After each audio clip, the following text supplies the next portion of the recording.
All right, so as you may know, Joy Behar is not the biggest fan of President Trump. But today, did she take it a little too far? She basically said that she wished him dead before she realized that, that might have been a little bit over the line.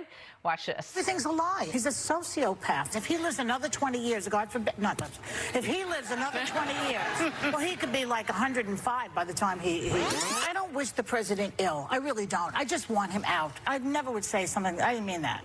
Never. I would never say anything bad about him like that. Time for Wednesday with Waters. Jesse, good to see you. You too. You think she's going to, she basically wished him dead. And then I think somebody got in her ear and said, like, you might want to just ease off on that. And you know her apology was great, I didn't mean it. That's all she said. I would never say something like that. No, I didn't mean it. Maybe Roseanne should have used that on ABC. I mean, that seems to work. I can't believe Joyce still has a job, but listen.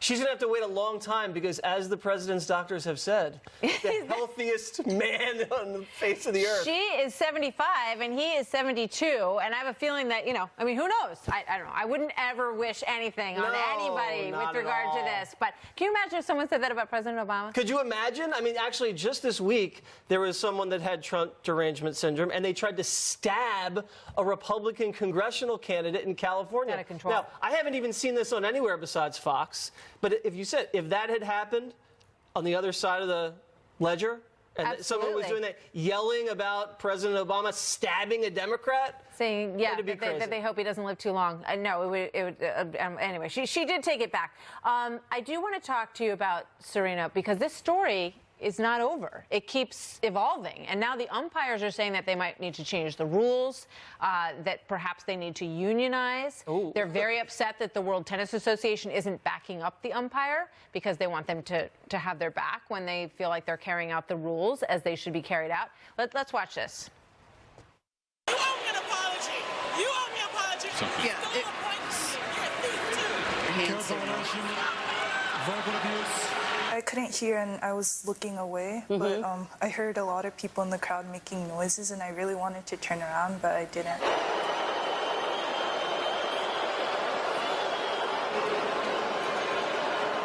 I felt like I had to apologize. She said that she was proud of me and that I should know that the crowd wasn't booing at me. I mean, I feel so badly for this young woman. Yeah, they stole her moment. Her moment was stolen from her. And, yes, Serena did the right thing when it came to that moment, but it's hard for me to see. I looked through the rules today. I mean, verbal abuse is a violation, and they did the three-step process. You get a warning, then you get a point, then you get a game. I mean, she knows the rules. Oh, come on, Martha. I mean, it's Serena Williams. She's the best tennis player in the world. She deserves deference in a moment like this. Why? This was the second set of a championship match. She lost in the final. Both sets. Okay, yeah, she was losing, and she was frustrated, and I agree. She shouldn't have thrown her racket, but the whole coaching thing from the box, it happens all the time. That should have been a slap on the wrist. Verbal abuse for saying a thief. Verbal abuse for calling the ump a thief.